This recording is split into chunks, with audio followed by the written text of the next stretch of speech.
Hello, everyone. Welcome to another episode of the podcast, Our Earth, Our Stories. I'm really excited to actually redo this episode. Believe it or not, yesterday I went out to my usual space to record, but it was just not giving. It was not giving what I wanted it to give. Sorry about that.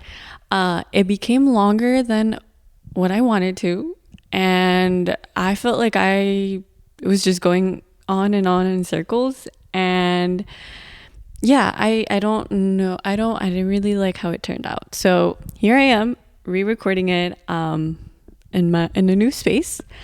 So we'll see how it works out. See if I like it. I'm gonna try to edit it as best as I can, especially because I think there's echo in the room that I'm in. So that's not that great in terms of editing, but we gotta work with what we have. And I want to make sure that I'm putting out content that I'm content with and that I want to share with the public. So that's why take two. So real quick, I wanted to thank my viewers and listeners, whether you watch or listen through YouTube or Spotify. I want to thank you all so much. It means the world to me that even a couple people are tuning in. It makes me really happy, and it makes me want to continue and be persistent and make sure that I'm consistent with posting. I know at the start of this project, it was really hard to get going, So I mean, obviously the format is very different from what I usually have. I'm usually sitting in a room with like these big gray curtains. I mean, these are gray curtains too, or dark gray, but different room, different setup. And I don't have a guest today, so that's what makes this episode the most different than everything else that I've put out. Usually I have someone with me and I, interview them and have a conversation with them about sort of what they do and their connection with nature and the environment. And real quick, I also wanted to put out there that this will be the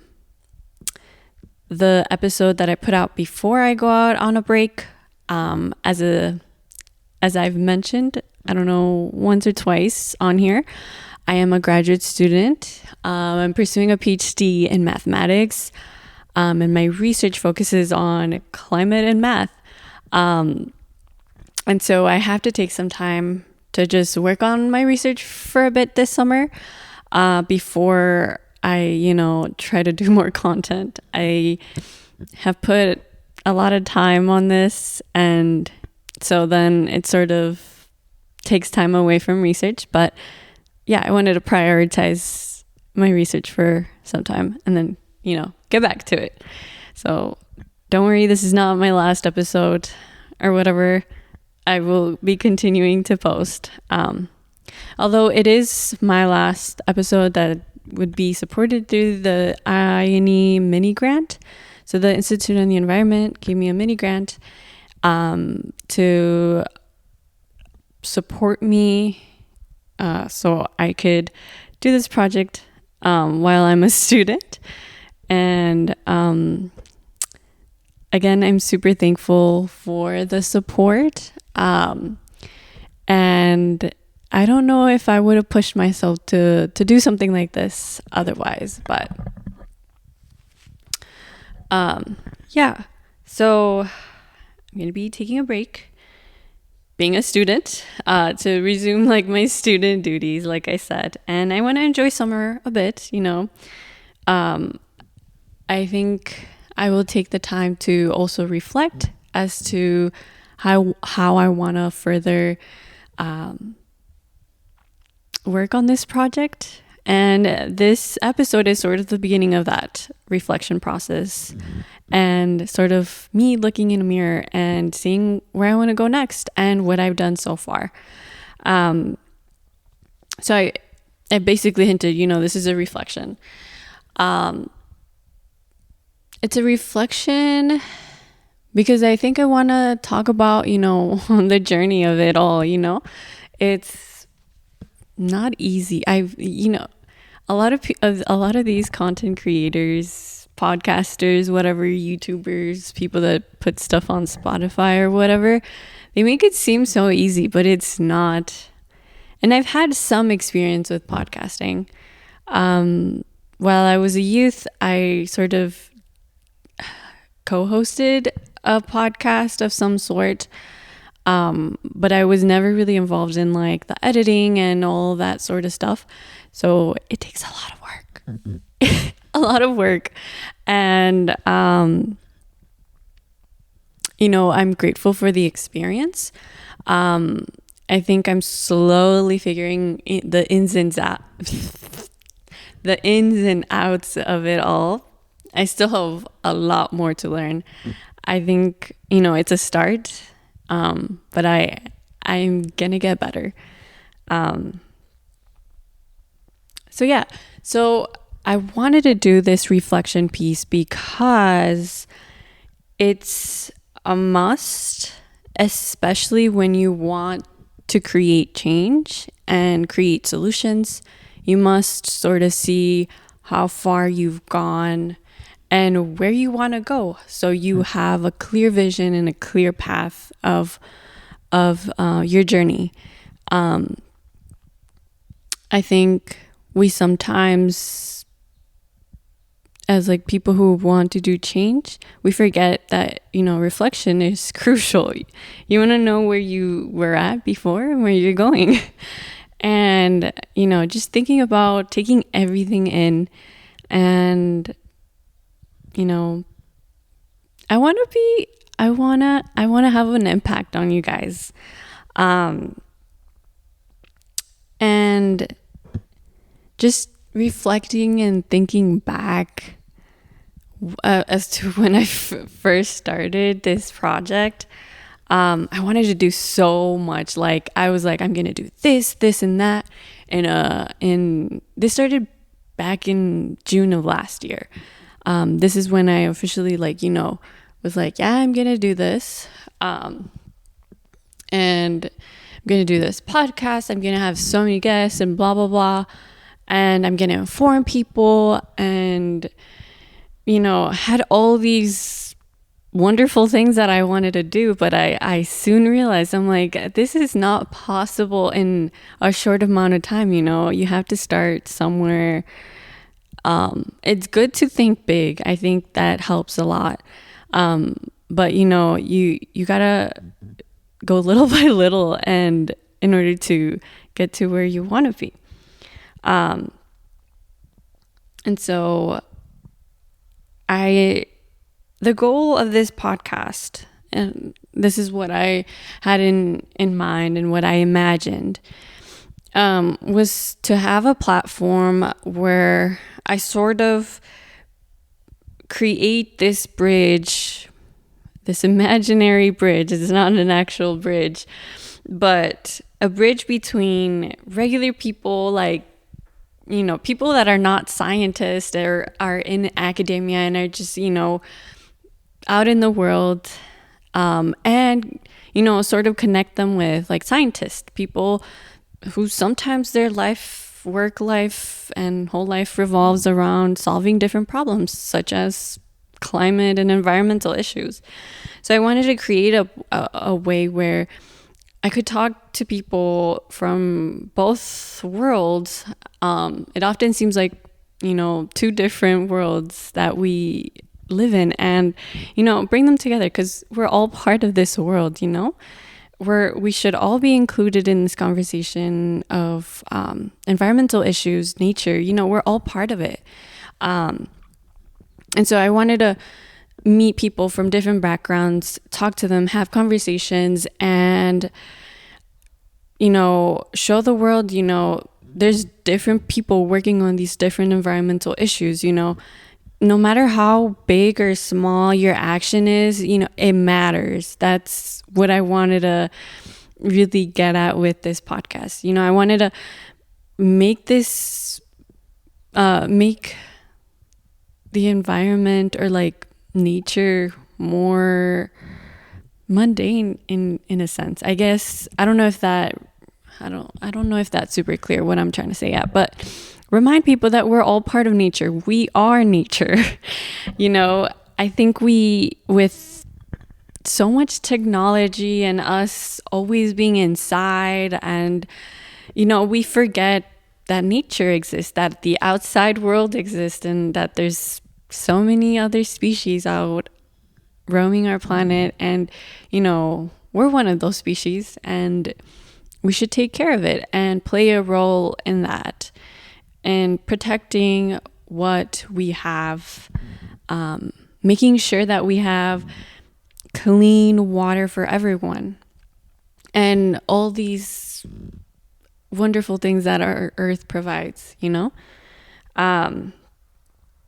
So I wanted to make this bridge between regular people and scientists, bring them together, have conversations. And I saw a vision and saw that it started with a podcast.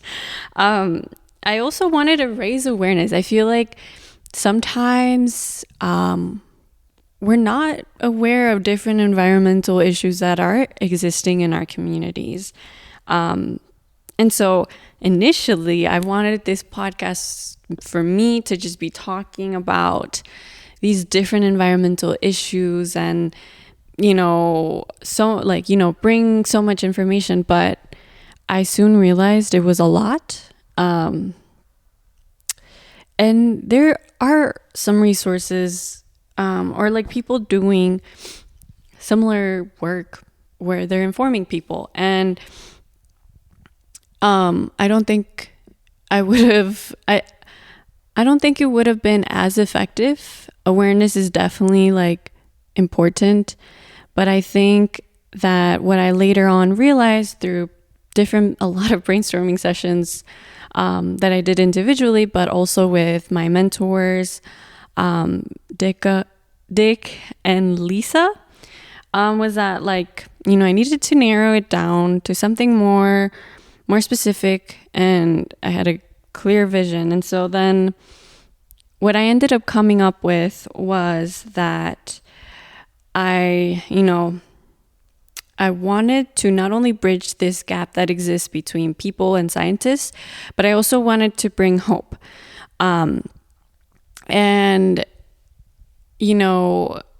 When we talk about these environmental issues, they can be so dark and gloomy sometimes.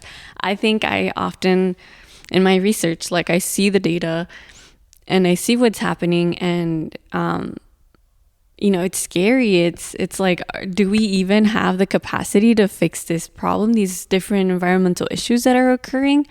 And so it's a scary issue, and bringing hope was like, I need to bring hope.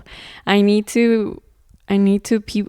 people to believe that, we can still do something about these different environmental issues we're facing. And so I thought about storytelling. Like, storytelling was what came to mind, which I think can help me bring people hope. As a kid, my parents would always tell me these different stories about them growing up, and I was always so impactful, and I don't know, it made me happy to hear these stories, and not just like my parents' stories. They also gave me hope. There's a couple stories that gave me hope. That they told me, but also when I hear stories from other people, talking about their lived experiences, and how they overcame adversity, and we're looking for solutions and stuff, that gives hope. And so I want people to gain little by little, a little bit of hope. And so that's why my focus is on storytelling, and especially having those individuals, like giving the platform to individuals who otherwise wouldn't be given a platform elsewhere. And so I want this to be local, or at least start local and work my way to regional, maybe, and national, but that's like a different story for another day. So I wanted to really focus on, what are people in Minnesota doing when it comes to the environmental issues that we're facing. And so each person brings something to the table, whether it's big or small. And, it just makes me happy that people are caring and, they're trying to do something, whether it's advocating for their peers, or working in academia and sort of bridging the gap between academia and local communities, indigenous communities, and just I don't know, it just makes me happy to see people that are actually doing something. And so I want to be part of that, and I want to continue doing this work. I want people to care about the environment, and I want us to come up with solutions to the different environmental issues we're facing. But yeah, that's sort of where I'm at. I hope that I can, through this podcast, I can sort of convey more of my journey and my passion for the environment by sharing my perspective as a mathematician, and also through my heritage. I have Mexican heritage, and my culture is a big part, I think, that contributes to me wanting to do work in environmental issues and environmental work, climate change, and all that sort of stuff. So it's definitely had a big influence in my work, and I hope that's reflected with the content that's coming up. So that's sort of where I'm at. I've interviewed, some of you've seen some of the episodes. I've interviewed my advisor, PhD advisor, Dick McGeehee, Lisa Meadows. I've also interviewed Mark and Munira too, who are part of the Minneapolis Youth Congress. And the more recent episode was one with Florencia, who's an INE postdoc, and she does a lot of work with traditional ecological knowledge. And so I've learned something from all of them, and I just wanted to give them a huge shout out in this episode. So planning up to these episodes, I've had a lot of conversations with them, and I learned a lot from them, and they inspire me, and that's why I want to continue doing this work, like I've already said a couple times. And so I have so much to learn. I'm not exactly where I want to be, it's a start. I have so much to learn in terms of like just communication. I feel like sometimes in mathematics, it's not a skill that I get to practice often. So bear with me. I want to become a better communicator and someone that communicates clearly and conveys ideas the way that they want them to be conveyed. So, I think I have improved a little bit, but I'm going to get better. So there's more content coming up. Stay tuned. I hope this episode isn't super long, and feel free to connect with me over Instagram, or Facebook. And, if you have an idea of who I could interview, or someone that is doing amazing work, just let me know, and I would love to connect. But other than that, I will see you all soon. But yeah, I have nothing else to share for now, but stay safe. Enjoy the summer. It's beautiful weather. I know it's been a little gloomy these past couple of days with the rain and all, but it's definitely needed for the plants and all. But other than that, I hope everything goes well, and I'll see you guys next time. Bye.